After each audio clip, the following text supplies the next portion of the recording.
Hi, I'm Danny Corwin from Harbor Freight Tools for Schools.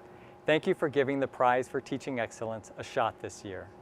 With the deep respect for the dignity of the trades and for the intelligence and creativity of people who work with their hands, we created the prize to shine a light on excellence in skilled trades education in public high schools across America.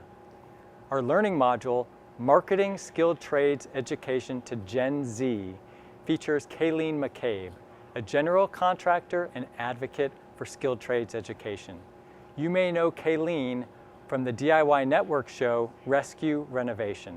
In this module, you'll take in Kayleen's infectious spirit and obvious love for the skilled trades as she shares her best tips for marketing your skilled trades class to Generation Z, or as you know them, today's high school students. The way to sell skilled trades education to this generation, says Kayleen from her workshop in Denver, Colorado, is to be 100% authentic. We're excited to see how you might take Kayleen's ideas and run with them to get more students excited about learning the trades. In fact, we hope you'll take anything you might learn from the entire application process and use it tomorrow or the next day or even next semester. If you'd like to dig a little deeper into the concept of marketing and teaching the skilled trades to Gen Z, you'll find additional material in our resource library.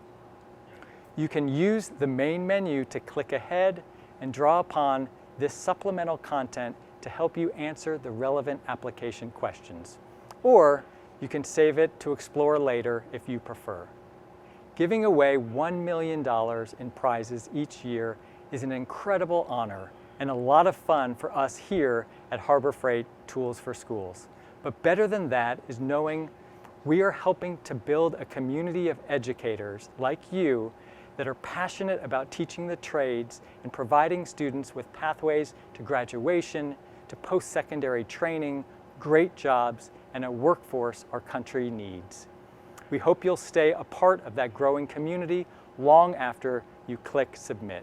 And don't forget, the deadline to apply for the prize is May 13th at 5 p.m. Pacific time. Best of luck. The way to sell skilled trade education to this generation is to be authentic. And that means showing real stories on how people got into it and then the success that came from it. You can't fake this. And so showing that, whether it's getting alumni from the school to come back and talk to potential graduates or have celebrity people who are passionate about this talking about their own experiences. But you have to be authentic. You can't fake it. You can't pretend like, oh, sure, sawdust is the greatest thing ever. Nonsense.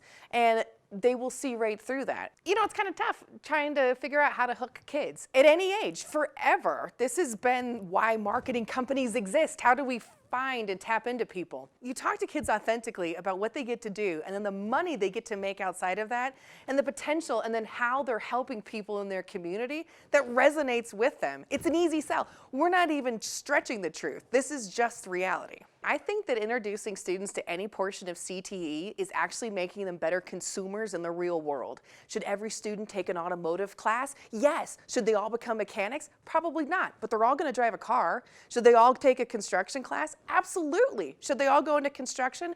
Probably not. The careers are there, but the reality is that I believe all these students are going to be successful, and someday they're going to buy a big screen TV and want to know how to mount it to a wall. Now, are they going to hire a contractor to do it, or are they going to do it themselves because they learned how to do that in high school? We're making smarter consumers, and so at the end, it's that. Do you know how empowering it is to go into a place and know that I can talk as an equal to another craft professional? It's wonderful. And so that is raised my self-esteem because I work in the trades, but that it has also made me a confident consumer. I don't consider CTE to be an extracurricular activity. It's all around us. It's everything we do.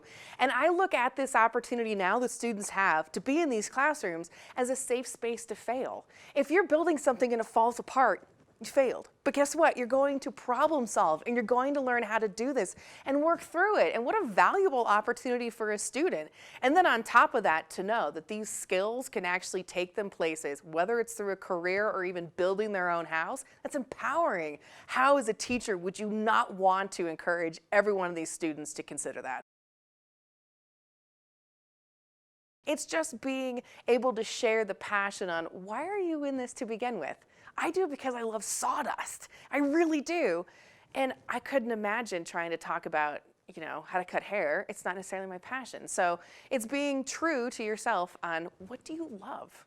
I think instead of a teacher saying, I am passionate about this, trust me, a teacher should say, I'm passionate about this, let me show you. And that means bringing in projects, photographs, sharing stories, or even doing a project in the classroom that shows, your love for a passion. Let's say you're a hobby woodworker at home. You can totally bring that into your classroom if you're teaching electronics. It's all math and it's all art. And so sharing it at any level is incredibly valuable. I'm so jealous of all the toys that kids have to play with now. Are you kidding me? As a teacher, now you can really be creative with your assignment. Why wouldn't you have your students recreate a skyline of a downtown area? Then you can create it in CAD, and then you could use a 3D printer to make it in real life. These are fun, these are engaging things that students can actually see hands-on what they've created, but in real life have great applicable skills. If you have a student who likes to play video games, they would be an amazing candidate to go into construction. That technology in video games is the same thing that we use in CAD and other architectural programs. So yeah, think outside the box and have fun with it now.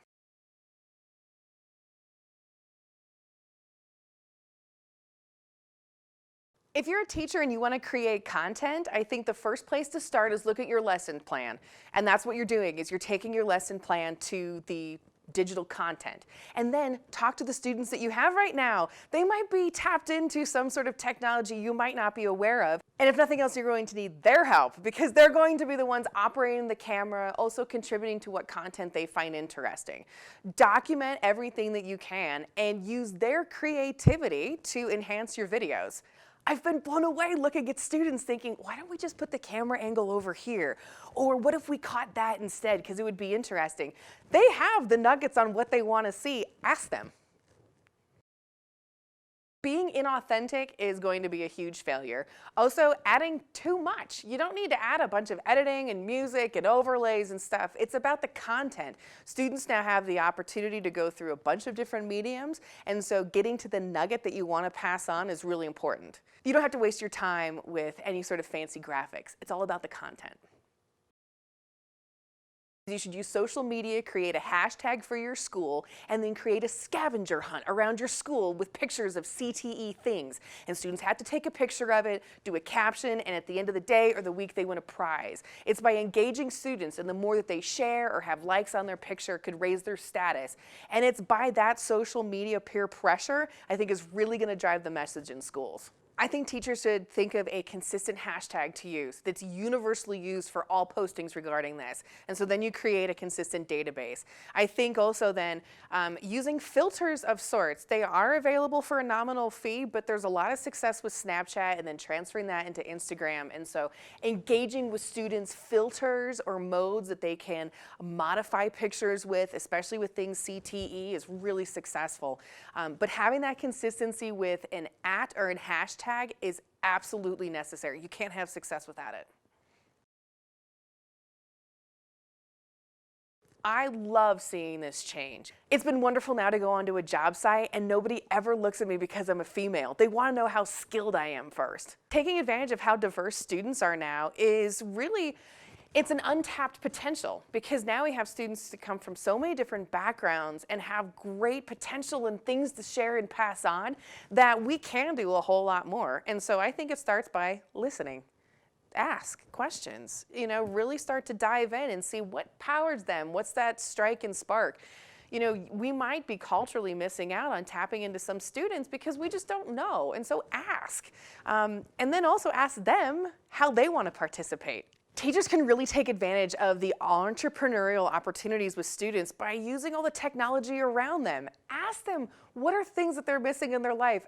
Tap into their inventive side. Kids naturally play and they want to create and craft things. And now there are tools that we really can. I can dream up anything now and 3D print it. I wish I had that as a kid. Are you kidding me? I would have invented all sorts of things. And so letting them play and explore and express stuff without the fear of failure is how you're going to tap into that. And they might come up with some amazing ideas, and then really coaxing them and putting them on paths so they have good foundation pieces to grow with that information. I think that by encouraging students to invent and be creative, then use the tools around them to actually create those things and show them the potential that they could make money off this. We're looking at websites right now where you can put crafts up online and sell them. Why wouldn't you let a kid do that? Your students are so creative, and then showing them, look, you invented this and now here it is and it's being sold to someone. You can show them in real life what's happening and then talk about the potential and growth from there. Yeah, once they see it, they believe it.